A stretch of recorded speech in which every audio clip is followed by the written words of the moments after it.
Hola, ¿cómo les va? Bienvenidos. Renovamos este contacto, como cada sábado, 19:30, aquí en Canal 5, en Plan A. Qué interesante el tema de hoy, la felicidad, la tristeza, cómo juegan factores como la crisis económica, la vida en sociedad.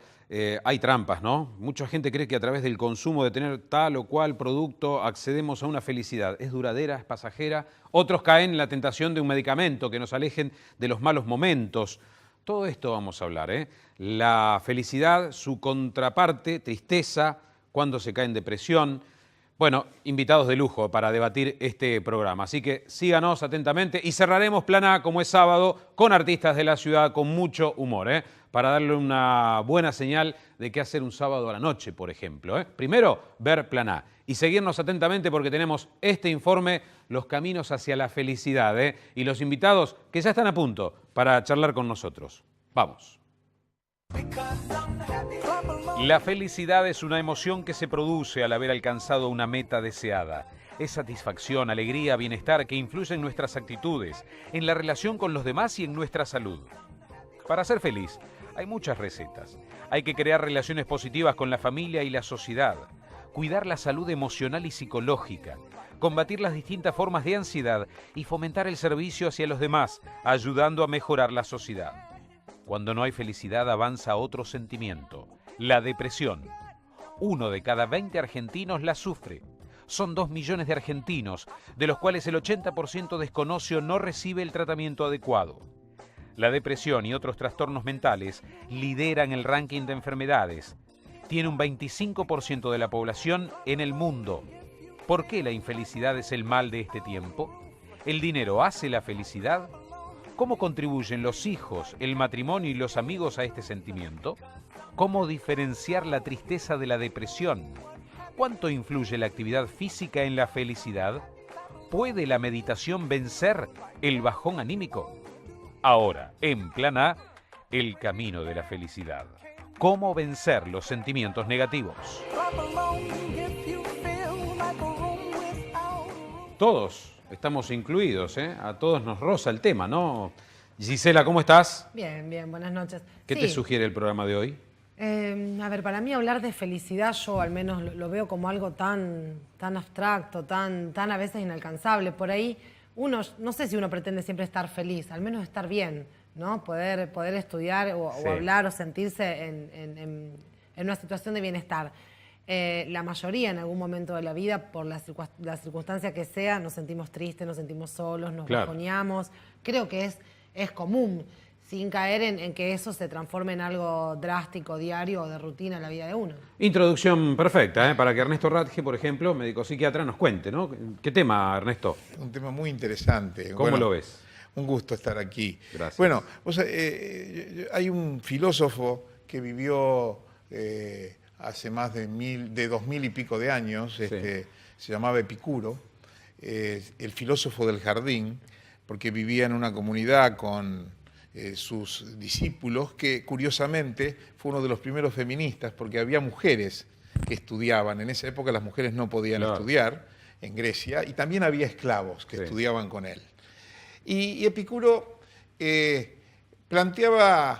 buscaba la receta de la felicidad, porque es lo que se llaman las filosofías remediales, las que buscan un remedio para los males, no son filosofías teorizantes solamente. Y él decía que había tres elementos. El primero, los amigos. Claro. O sea, la idea de la valoración del otro y la idea de la ruptura de cualquier forma de soledad. Sí. Ese era un primer elemento que él planteaba con absoluta claridad. La otra cuestión era la autosuficiencia, es decir, era la capacidad de desear menos objetos y menos cosas para no quedar sintiendo que siempre nos falta algo. No es más rico el que tiene, sino el que menos necesita. Claro.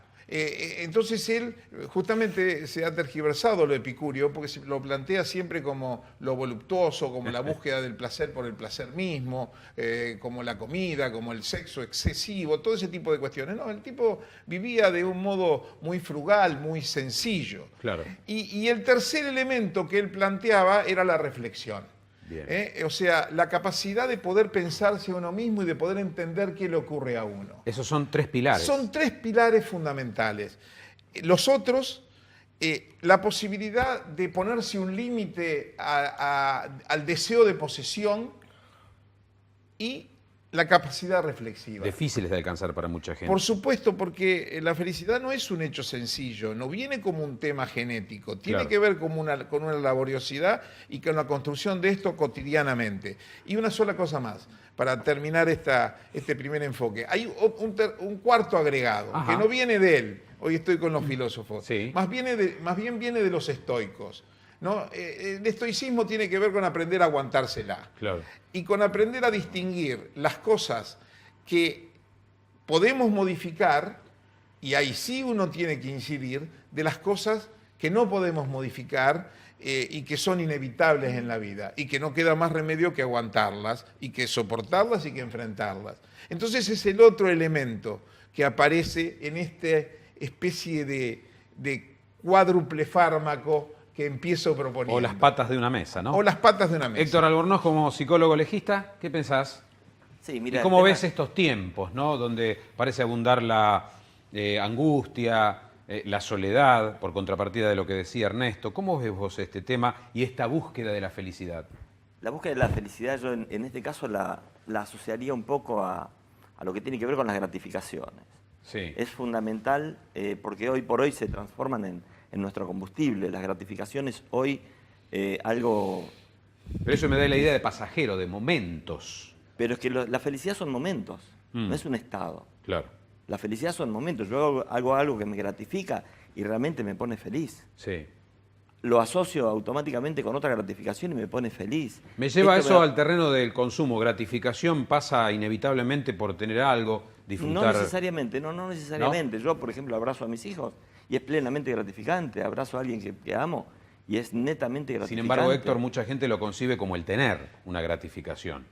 Un auto, un viaje, un objeto, un electrodoméstico. Bueno, pero esto lo vamos a ir asociando a precisamente cuáles son las carencias que tiene esa persona. Si pasan por unas cuestiones afectivas, si pasan por cuestiones materiales. Sí. Tiene mucho que ver también las raíces de cómo fuimos formados, dónde fuimos formados, qué es lo que nos fueron inculcando, con qué nos fueron alimentando en el bolsillito del mameluquito cuando vamos creciendo, nos van poniendo reconocimiento, amor o desvalorización, todo lo contrario. Bien.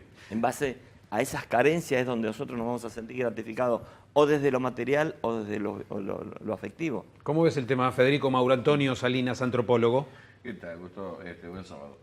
Sinceramente no coincido con él, justamente con el doctor Albornoz, porque primero a lo largo de la historia la felicidad hasta se quiso mensurar. Por ejemplo, en la antigua Roma existían los días fastos y los días nefastos. Y era una imposición del gobierno. Durante ese ¿Cómo periodo, es eso? A ver, qué interesante, por primera vez escucho cuando esto. se celebraban, por ejemplo, las fiestas bacanales, Sí. en homenaje a Dionisio o al dios Baco. Claro, todo permitido ahí. Todo permitido. Era una fiesta de comidas, excesos de sexo, de diversión, de asesinatos de cristianos de manera libre para divertirse en el circo, con el coliseo. Y eso se asociaba a la felicidad. Claro, entonces vos tenías un periodo en esas fiestas dionisíacas que acostumbraban a durar como si fuese el carnaval, Claro. para la cultura nuestra, que duraban 3, 4 días, y estaba todo permitido y todo se festejaba. Cuando terminaba, volvían a ser días nefastos. Lo nefasto no es porque justamente sean tristes y oscuros, no. Nefasto es decir, no festivos directamente. Claro, claro. ¿Y en qué no coincidís con Héctor? No coincido con él justamente en lo de los momentos. Ah. No se puede pretender, es decir, hay un viejo chiste pavo que dice, lo importante es el dinero, la salud ahí viene. Claro.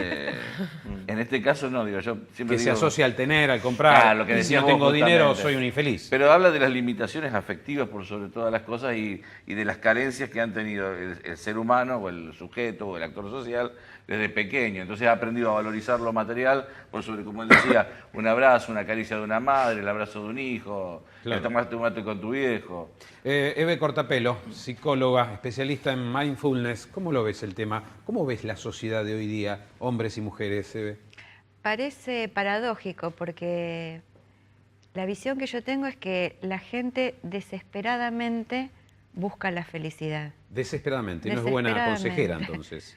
Y parece difícil alcanzar la felicidad desde la desesperación. Claro. Coincido con Gisela y con los otros panelistas en que la felicidad es algo momentáneo, fugaz. Me quedaría más con el concepto de bienestar. Claro. Y para el bienestar, lo pienso desde la coincidencia entre el hacer, el sentir y el pensar. Claro, claro. Y para completar el staff, ¿no? Mirta De Fusi, nuestra conocida especialista en temas de bienestar físico, emocional. Y dijimos en una parte del informe que la actividad física contribuye a ese estado de bienestar o felicidad. Esto es una gran verdad, ¿no? Importantísimo, es re importante. ¿Por qué? ¿Por qué? Porque la actividad física tiene muchísimos beneficios. Aumenta las endorfinas, que es la hormona de la felicidad. Uno cambia notablemente, te sociabiliza, o sea, yo voy a un gimnasio o juego al fútbol, estoy con otras personas. Ayuda a ganar confianza en mí mismo. Yo salgo de hacer la actividad física y me siento otra persona. Claro. Tiene tantos beneficios y ayuda tanto a la persona, cambia.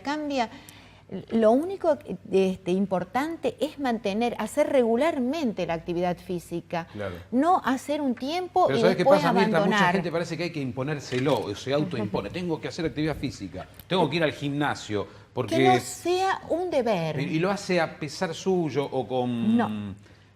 Una presión. Tengo que buscar algo, una actividad física que me guste. A mí me gusta jugar al fútbol, bueno, hago eso. Me gusta hacer elongación, hacer stretching, hago eso, elijo. No tiene que ser un deber, Claro. una obligación más. No, estoy en ese estado de depresión, de ansiedad. Tengo que buscar algo que yo me sienta cómoda y no dejar de hacer actividad física permanentemente. Después me lo vas a explicar en detalles eso de que liberan hormonas, de que hay algo en el cuerpo químicamente que genera Esa sustancia un estado de química, bienestar. sí. Ya- Pero veo un fenómeno hoy, hablabas de tejer una gran red de relaciones, de amigos, Sí. ¿no? Pero la gente tiende a aislarse y la tecnología contribuye mucho a eso, Ernesto.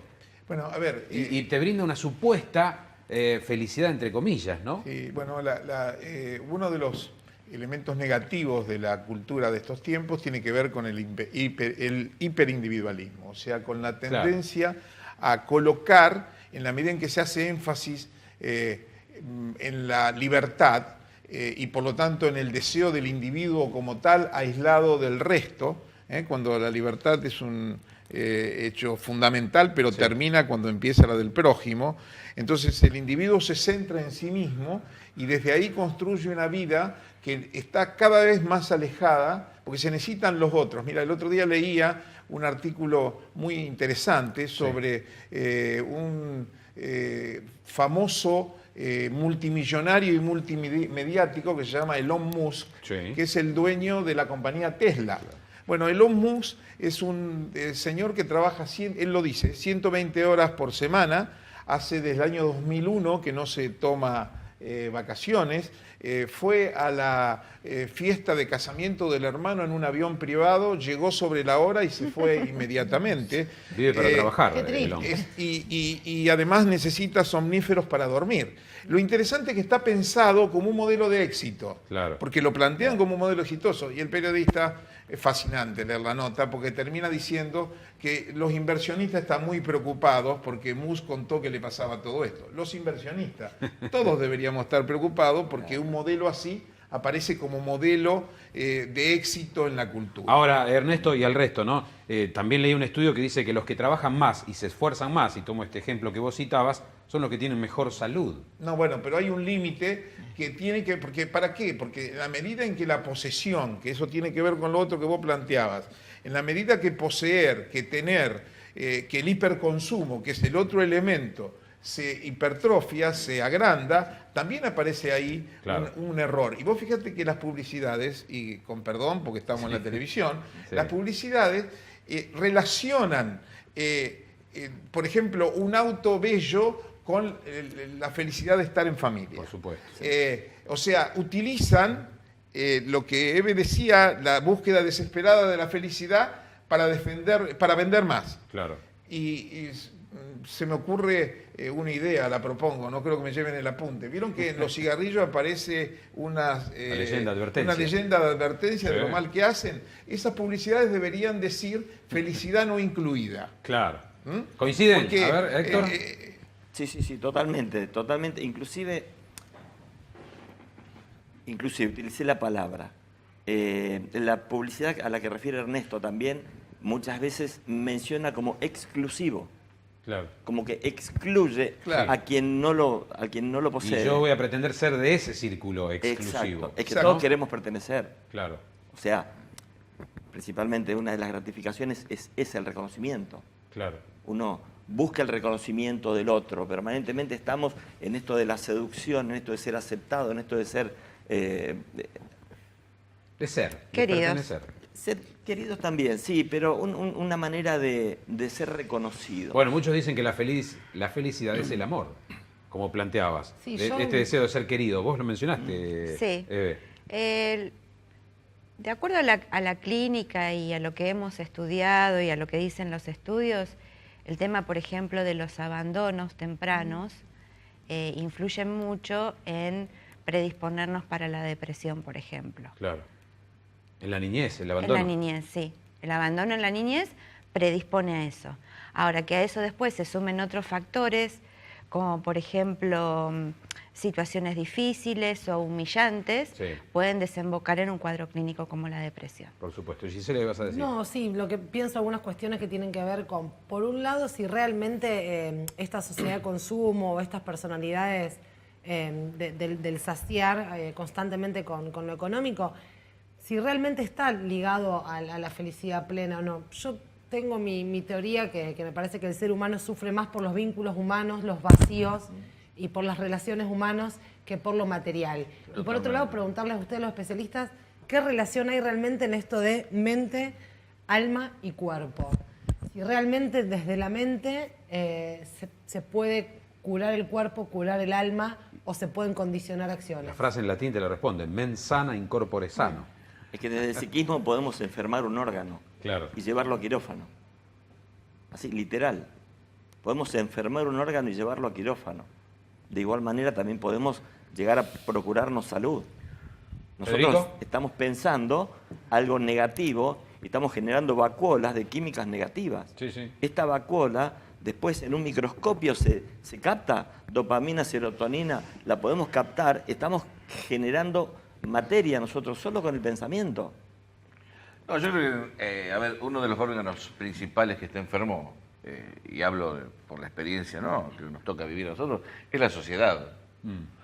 La sociedad está enferma porque los lugares ya no se ocupan y las instituciones no se ocupan de cubrir el objetivo con el que fueron creadas. Escuela que tiene que ser comedor, escuela que tiene que ser educadora y aparte tiene que dar conocimientos. Hablo de mi caso, a mí me tocó ir a la escuela y fui con la educación ya llevada de mi casa, Sí. con la pancita llena ya llevada de mi casa, Claro. donde las maestras, a quien quiero y adoro y recuerdo y con la que muchas comparto momentos hoy de grande, lo único que tenían que enseñarme era multiplicar, a dividir, qué era un bioma, o qué era la escuela, qué era la ciudad, qué era la provincia. Y se la llamaba maestras. Y se la llamaba maestra. Hoy docente. Y como donde que- un papá, si la maestra te decía que venías mal, te retaba a vos, no iba y amenazaba de muerte a la ¿Y eso maestra. cómo lo ligás con el tema que hoy...? Y yo creo que, digamos, al no recibir justamente esas respuestas, el chico no recibe las respuestas afectivas que necesita Claro. de la casa. La maestra, ¿qué rol cumple? Es la que te llena el plato, es la que te llena la cabeza. Por eso digo, cuando vos hablas del cuerpo, alma y espíritu, que sería esta trinidad que tenemos, o sea, tanto desde lo religioso como desde lo laico, cuando una de esas patas no alimenta a la otra, es cuando se produce un desbalanceo. Y esta, por ejemplo, nuestra sociedad, carente de tantas cosas, carente de que un padre pueda llegar a fin de mes con el dinero suficiente para mantener la familia, donde mamá también tiene que salir a trabajar y si es posible hay un abuelo que colabora mejor. Entonces, todo eso va tejiendo una red donde las identidades se entremezclan y justamente la no satisfacción genera justamente muchas veces estas depresiones, estos agujeros. ¿Coinciden el contexto socioeconómico que determina la felicidad o infelicidad de un pueblo, de una sociedad? A ver, él es antropólogo, por lo tanto su mirada va a ser desde lo social y es legítima. Cuando uno lo mira desde el consultorio, donde uno tiene a una persona o una familia adelante, la mirada se enfoca desde otra perspectiva. Claro. Pero no son miradas que se deben contraponer, son miradas que simplemente marcan que uno hace énfasis diferente. Por ejemplo, el énfasis en lo físico es una mirada que proviene desde otra perspectiva y que también es valiosa. O sea, está bueno que para que este programa siga feliz, entendamos que tenemos perspectivas diferentes, pero no contrapuestas, y que enriquecen la comprensión del tema. Yo leía por ahí, Ernesto, que la felicidad o su contraparte, la tristeza o la depresión, que me gustaría después que la definan, viene también marcada genéticamente en el ser humano. ¿Coinciden o es lo cultural lo que va determinando una u otra? Bueno, no es muy fácil la respuesta. Tal vez ¿no? tengamos algunas diferencias. Yo siempre digo que lo genético en este tipo de tema influye muy poco. Nosotros somos 98,5% iguales a un chimpancé genéticamente. Claro. Más o menos, ¿no? De manera que con un 1,5% de diferencia genética no se puede imaginar que eso defina los modos de existencia en la cultura. A mí más bien me parece que el ser humano desarrolla con ese 1,5 una cultura extraordinaria, notablemente compleja, y en esa complejidad es donde se da el juego que después produce lo que nos va ocurriendo a cada uno de nosotros e influye en nuestras emociones, en nuestra corporalidad, etcétera, etcétera. Bien. Yo con este tipo de temas que tienen que ver con con las psicociencias, digamos, no le doy mucha entidad a lo genético. El tema está interesante, pero tenemos que hacer una pausa para seguir charlando y después definir tristeza, depresión. La gente tiende a llamar lo mismo, estados diferentes, obviamente. Y bueno, a ver qué consejos nos dejan, recordar esto de los pilares para una vida con bienestar. Interesante, ¿no? Se impone la pausa, será muy breve y retornamos.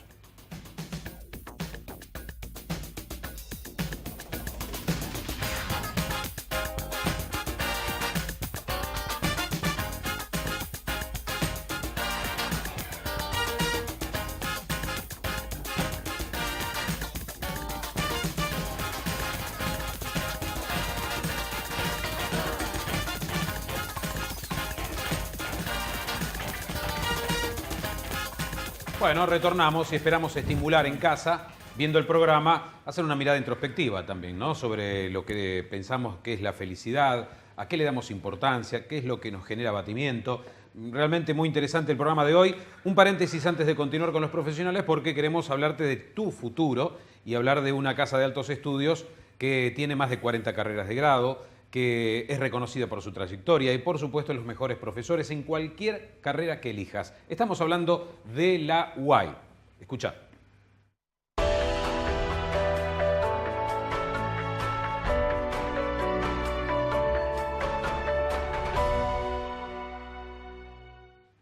Definimos un poco las diferencias, tristeza, depresión. Héctor, la gente tiende a decir exactamente lo mismo una de otra, pero... No son ni parecidas. Claro. Si bien podemos encontrar en una depresión componentes de tristeza y viceversa, la depresión es una patología, es una enfermedad que implica ideas de ruina, claro. implica un deterioro hasta en lo físico, porque no hay alimentación, no hay un dormir adecuado, hay insomnio pertinaz, hay un dejar... La depresión es un pozo. Es un pozo, ¿no? Una depresión en Claro. una superficie es un pozo, algo que presiona hacia abajo, y muchas veces nos encontramos en un pozo, o el individuo se siente en un pozo, con la presión de la sociedad inclusive. No puede salir solo una persona que está deprimida, no puede, ¿no? claro, siente que no Necesita puede. ayuda, auxilio. Y lo fundamental es eso, Gustavo, hacerle saber a la persona que puede contar con alguien, Claro. que no está solo. Una de las principales medicinas para el depresivo es que comprenda que no está solo, que comprenda que puede salirse de allí. Hay también como un gran consumo y automedicación por parte de mucha gente con el tema de los ansiolíticos. Los niveles de gente que le cuesta conciliar el sueño y sufren noches enteras, eso o sea, no es depresión, pero es malestar, es no encontrar el equilibrio, no encontrar la paz. Muchas veces el exceso de ansiedad, hace que la persona no pueda dormir. El exceso de ansiedad hace que surge el desborde, y del desborde surge la angustia, del desborde de la ansiedad. desde el borde de la angustia sobrevienen un montón, hasta pueden terminar en depresión porque afecta a lo químico. Afecta el nivel serotoninérgico, la dopamina, afecta hasta lo químico inclusive. ¿Y de la depresión se sale con medicación o con tratamiento psicológico o ambas?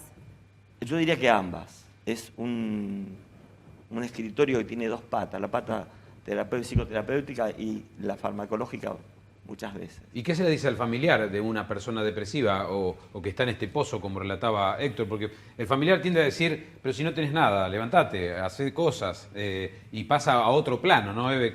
¿Qué te parece? Sí, generalmente los familiares o allegados lo primero que hacen es querer impulsarlo a la acción y que no es para tanto y Es cuestión de activarle voluntad. su voluntad, claro.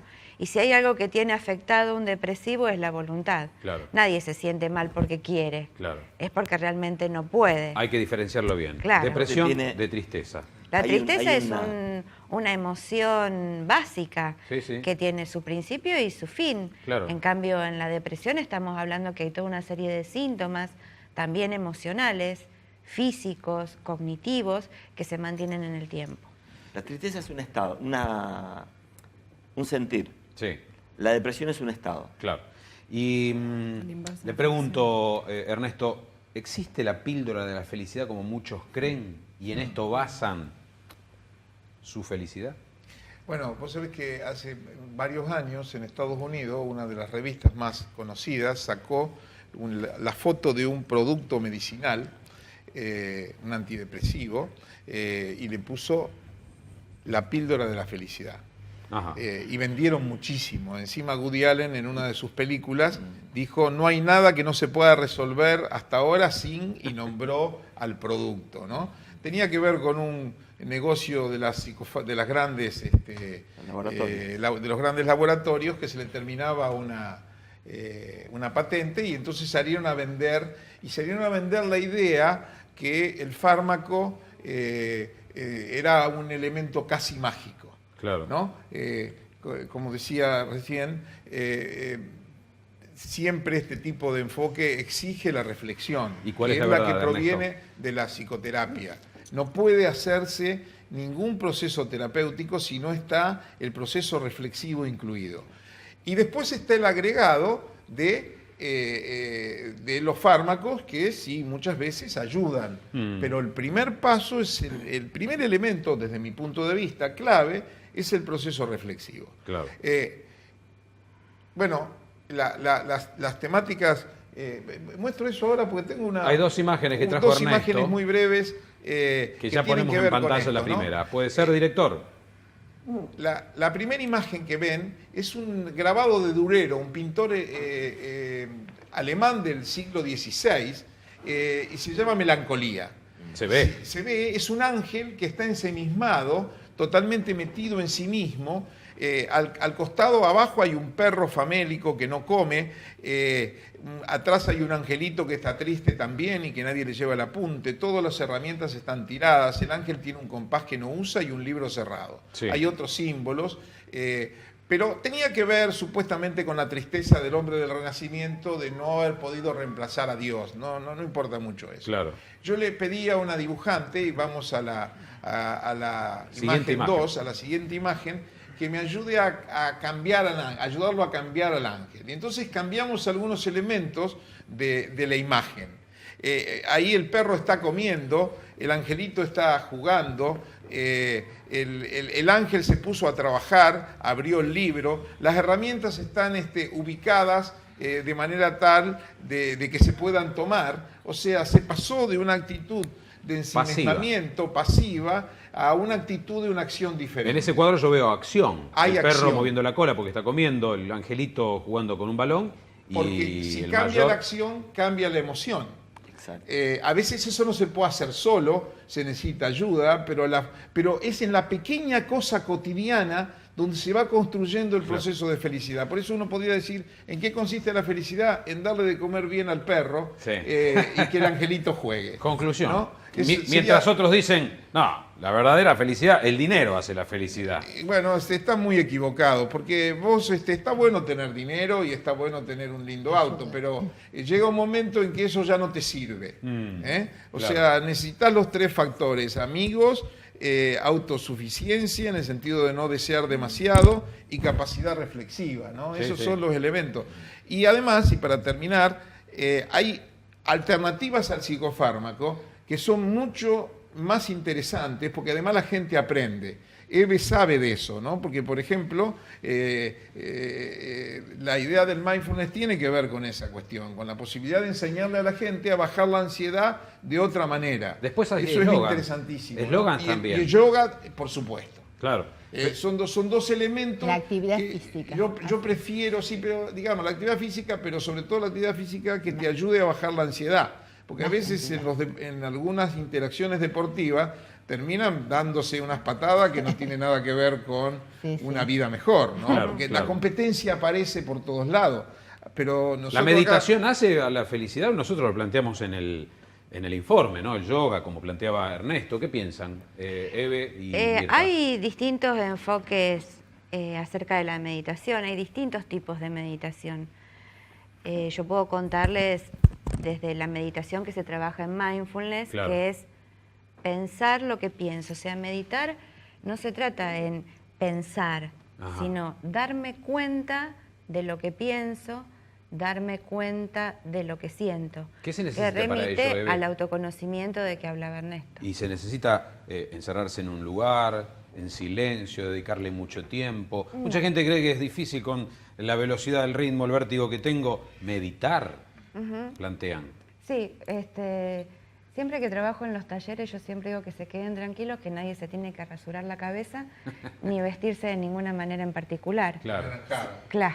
No. Simplemente tener la actitud, la intención de observarse, la intención de prestarse atención. ¿Y eso es en todo momento o hay que dedicarle X cantidad de tiempo en el día, Eve? Mira, como todas las cosas, primero uno necesita aprenderlo y cuando aprendemos está bueno que Claro. lo hagamos en el mejor contexto posible. Claro.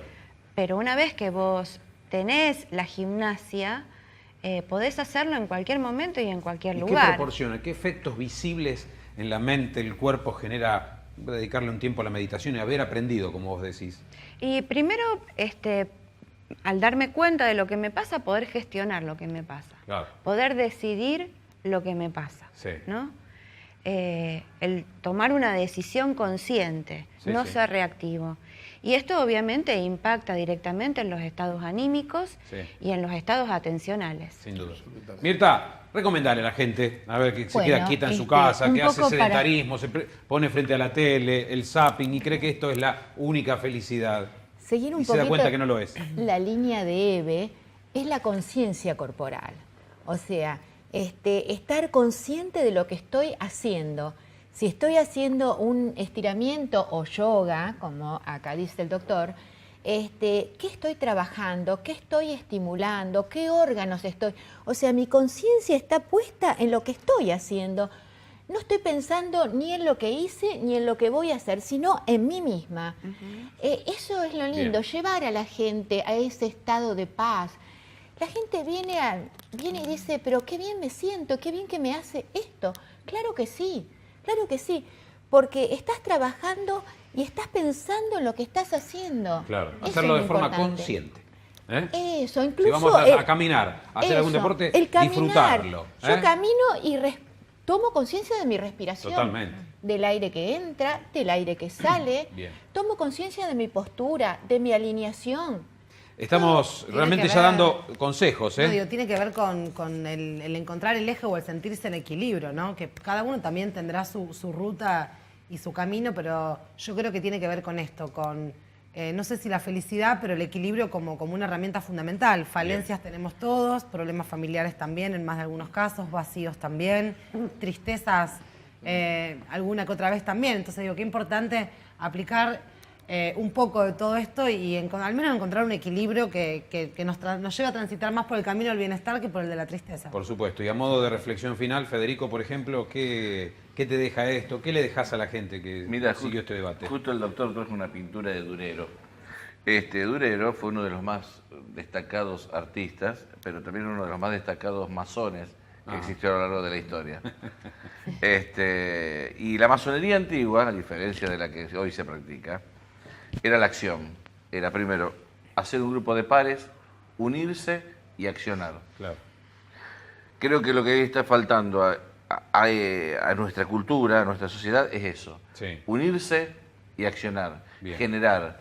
Yo creo que la depresión, el hombre cae en depresión cuando le quitan las armas para poder, armas positivamente, Sí, ¿no? sí, Las sí, herramientas, sí. Para poder accionar en pos de un ideal, de un proyecto, de un trabajo. Cuando queda estancado, cae en depresión. Claro. La tristeza, por ejemplo, cuando él hablaba de depresión y tristeza, nos puede haber causado depresión que Argentina no ganara un mundial. ¿Pero qué iba a hacer eso? Tapar otras falencias sociales. Sí. Porque no íbamos a ser felices como pueblo por ello tener una copa más. O momentáneamente íbamos a tener un Exacto. gran estado de felicidad, pero era pasajero, como Pasajero. decías. Bueno, y a ver, con este ritmo de un sacudón para la gente, para que tome nota de qué es lo importante, a modo de conclusión, Héctor, ¿qué le decís a la gente como psicólogo legista? A ver, y psicoterapeuta cognitivo. Además. Vamos. Acá en realidad está bueno lo del dibujo, las dos imágenes. Porque me parece que lo que la gente, el televidente que hoy está viendo y se siente depresivo, primero tiene que sentir que la depresión tiene un socio, que es terrible, que es la comodidad, una socia. Sí. Es la comodidad. Sí. O sea, De ese estado. una persona que está depresiva está inactiva, pero no porque le hayan quitado las herramientas, porque cree que no las tiene. Claro. Sí. Por allí pasaría. Cree que no tiene las herramientas. Entonces hay que hacerle saber que si no las tiene, ayudar a construirlas. Bien. Estas herramientas internas. Y si las tiene, ayudarlo a que las encuentre. Y ahí se hace Pero- necesaria una ayuda profesional. Sí, No sí. es Por eso es la reflexión que hablaba voluntarismo. Ernesto, esto de tomar conciencia de enfermedad, que es lo más difícil, en salud mental lo más difícil es tomar conciencia de enfermedad. Sin Pero dudas. hacerle saber que la depresión tiene un beneficio secundario, que es la comodidad. Perfecto. Esa comodidad está contrapuesta con el accionar. Salir, tomar sol, relacionarse, socializar, es más costoso, más laborioso. Es acción. ¿eh? Exacto. Por Y una la persona comodidad depresiva. y la depresión tiene esto, no se sufre menos, Bien. pero se está más cómodo. Tal vez la persona que está depresiva hoy dice, no estoy más cómodo, porque cree que es beneficioso. No. La depresión tiene esto, la comodidad, Bien. que le impide disfrutar. No se sufre menos, se está más cómodo. Tenemos que cerrar, ¿eh? Le agradecemos realmente, esto da para mucho más, pero sin dudas el tiempo impone ya el final. Ernesto, un broche de 20 segundos para este encuentro Bueno, es sobre difícil. la felicidad, la tristeza. A ver, hay algo que a mí, una palabra que a mí me parece importante, que es la palabra laboriosidad. Nada que sea importante en la vida No ha costado. se hace sin Mágicamente. el costo de ponerse a hacerlo. Claro. No estoy hablando de sacrificio, que es otro tema. Sí, sí. Es laboriosidad, es ponerse. La felicidad no se encuentra en un shopping. En un shopping vos podés encontrar una linda corbata como esta, que hacía mucho que no me la ponía, pero no podés encontrar... ahí no está la felicidad. La felicidad está en la búsqueda permanente de la acción adecuada. Porque Claro. en la medida en que cambia la acción, cambia la emoción. O sea, si nosotros vamos logrando hacer cosas de otra manera, la mejor definición de locura que yo encontré dice que locura consiste en hacer todos los días lo mismo y esperar un resultado diferente. Si no cambiás el juego, Sí. no cambia el resultado. Brillante definición, ¿eh? Y bueno, y a veces es necesario pedir ayuda. A veces uno se la puede rebuscar solo, o con los amigos, o con Totalmente. gente inteligente, o leyendo un buen libro. Para no hacer publicidad de nuestro, Nunca de mucho, nuestro poco a trabajo. poco, Que seguro. no suene que Bien, los queremos más todo al consultorio. muchas gracias. A ustedes. Por este debate. Gisela, nosotros nos quedamos, porque sí vamos a vivir un momento feliz con humoristas que están acá y que actúan en el teatro y que nos harán pasar un buen momento, ¿no? Así es. Ya volvemos en un ratito con Show Rosalino. ¡Wow! En instantes.